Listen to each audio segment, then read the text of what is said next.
Greetings, I'm Walter D. Donnie Kennedy, Chief of Heritage Operations for the Sons of Confederate Veterans, and this is Part 1 of Commander's Comment for June 2021. And I'm here as usual with our Commander-in-Chief, Larry McClellan Jr., and Larry, it's good to see you again. Good seeing you again, Donnie. I tell you what, a lot has been going on around in the Confederation, and we're just going to jump right in there and let's talk a little bit. First of all, we've had a couple of victories, and you know me, I like to start on a positive note anyway. So can you tell us a little bit about what's going on? Well, we've got major victory in Asheville, North Carolina, the Vance Monument. The city of Asheville was warned, do not begin deconstruction of the monument itself.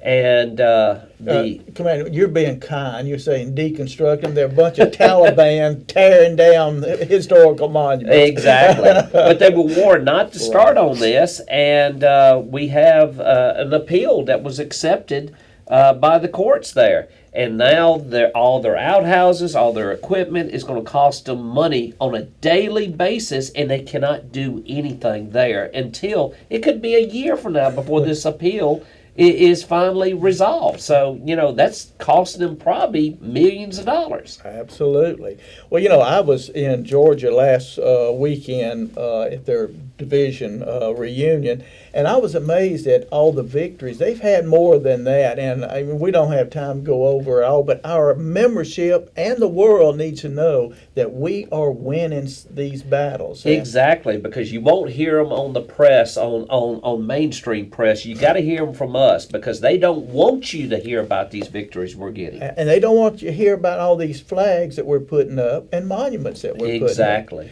Now, Commander, as I've said, and you probably get tired of hearing me saying this, but I'm going to say it anyway, flags cannot tell people what they represent. Monuments can't talk.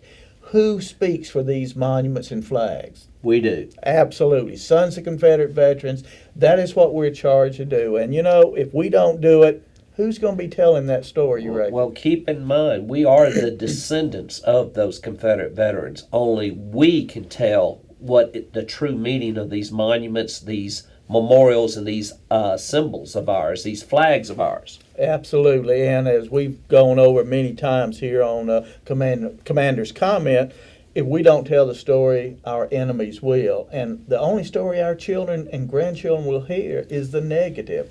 And the sad thing about it is, I hate to put it this way, but if you tell a lie long enough, you tell a myth long enough, a falsehood long enough, it becomes truth. Absolutely. And, Adolf Hitler and Karl Marx and Joseph Stalin, those people understood that. Yeah, exactly. And that is being practiced against us today. So, as I said, if we don't tell the story, it doesn't get told, and that's why it's so important to listen to the Commander's Comment, put it on your social media, tell the friends about it, and get busy telling our side of the story.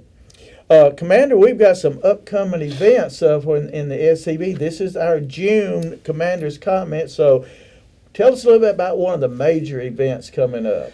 Well, we got our national reunion coming up in July, of course, in Metairie-Kenner. That will be July the 21st through the 24th, and it's going to be a very, very busy time then, because we have business to take care of. But I also want to remind people about the Forest Boyhood Home celebration coming up in 2 weeks. 2 weeks from now. Right. Yes. What would that date be? 12th. It'd be June 19th. June 19th. You're not a math teacher, I take it. No. Good. But isn't that interesting? Juneteenth. Oh, I didn't even think about that. Yeah. Well, that's good. Yeah. And that's the Forest Boyhood Home. Yes. Now, where is that located? It's located in Chapel Hill, Tennessee, at the Forest Boyhood Home where he was born at.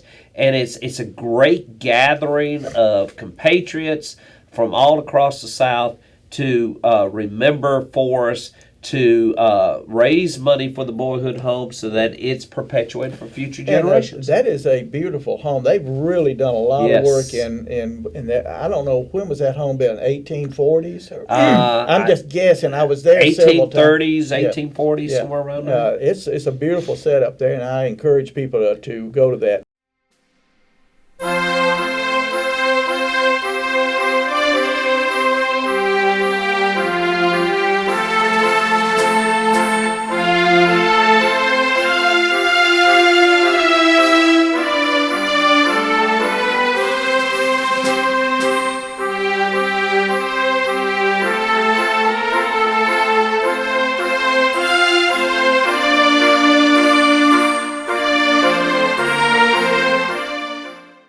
one thing I want to remind people at our upcoming convention, we have a lot of fun. We Yes. do, but we also have business to take care of. Some of it is amendments. Now, I'm not going to go over all the amendments, but just briefly, what are we talking about? We're talking about amendments to the SCV Constitution. Amendments to the SCV Constitution and some proposed standing orders that goes with the Constitution.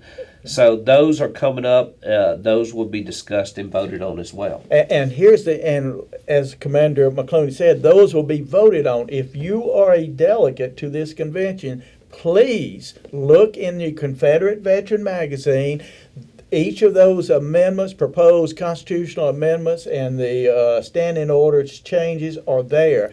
Don't wait till you get to the convention and say, well, how are we going to vote for this, or how are we going to understand it before you go. This is important business of the Sons of Confederate Veterans. Educate yourself on these amendments and standing orders. Read the rationales behind them.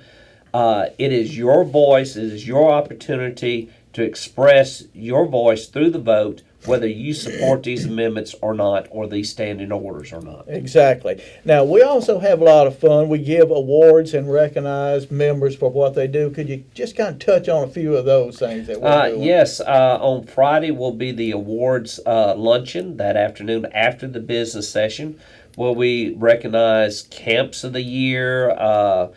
We also recognize recruitment of the year, and people who are receiving national medals of honor and so forth like that. Exactly. And then that Saturday night at the banquet, of course, the highest awards that are given, the Robert E. Lee and the Chalice is awarded that night. We also recognize people who are not members of the SCV, like a law enforcement official of the year and so forth. Right. So, as we've said before, our organization is a fraternal organization, but it's also a civic organization, Exactly. and we are out here promoting the good things of our society to perpetuate that for the future. I know everyone is interested in the forest reinterment of what's going on there. Could you give us an update there? Well, a week ago today, which would be June the 1st, they started the project of the excavation of General Forrest and his wife. They've removed the pedestal, which took quite some time. And they found out when they removed the four sides of the pedestal, the brick core. Interesting thing, the bricks were bone dry. So that indicates that possibly moisture did not get through there. Well, maybe good. through the tomb or not. That's good. The slab over the crypt, the vault, which is a brick vault that we've discovered through research, is going to be a problem because the slab over the vault weighs over a ton, and none of these pieces are put together using mortar. It's they use, just like the Egyptians when they did the pyramids, is weight is holding these blocks together. Wow. So that's going to be an issue. Once they remove that slab, then the vault should be exposed. That's good. That's good.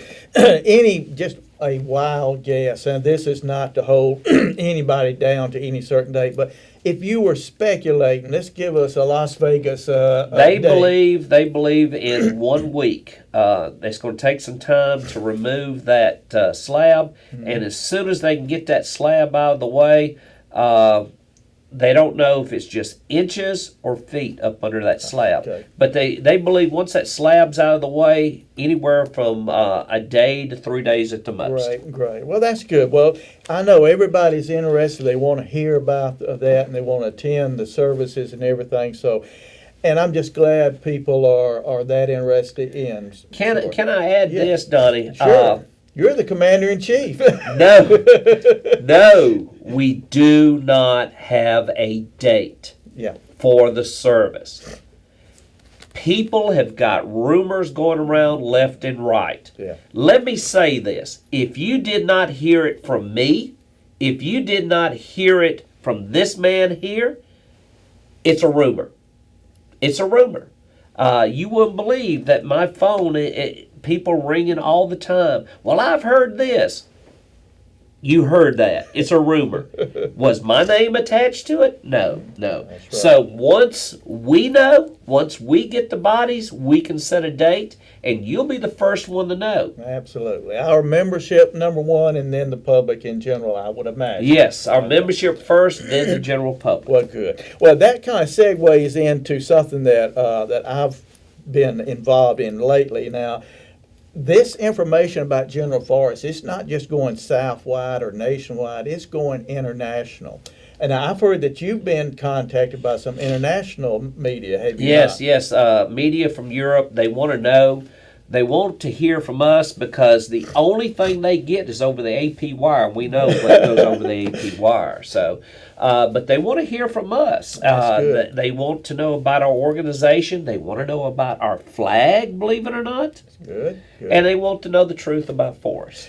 And since you said that, I've just recently, this past week, did a podcast out of London, England, and they were interested in General Forrest, the Confederate flag, and what is this thing called Sons of Confederate Veterans. You see, their problem is the same problem that too many Americans have.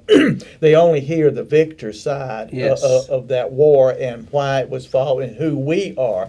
And the young man, it was a young man in his early 30s on the podcast, and he said, well, I don't understand why y'all are so, he didn't say y'all, but why you people are so enamored with the Confederate flag and General Forrest because of slavery and racism and treason. And I said, do you know you sound just like the people who said the American colonists were evil people for breaking away from Great Britain. And then I said, remember, if Adolf Hitler had won World War II and the children of England was brought up in school on the glories of Nazism and the evils of Churchill and the royal family, they too would have a different view of history. Yes. I said, but it would be an incorrect view. And I said, the South has been a conquered nation since 1865. We have no one to defend our rights other than the Sons of Confederate Veterans. right. And he said, wow. He said, I never even thought of that. And unfortunately, too many of our fellow Americans haven't thought about that. Yes. So anyway, that is, I'm glad to see the international community now is beginning to understand there is two sides to this story, and we, the Sons of Confederate Veterans, are willing to tell our side, what we would say is the true side of the story. Well, folks, that's the end of part one of our June 2021 Commander's Comment. Hang loose. We will be back for part two of Commander's Comment. Thank you.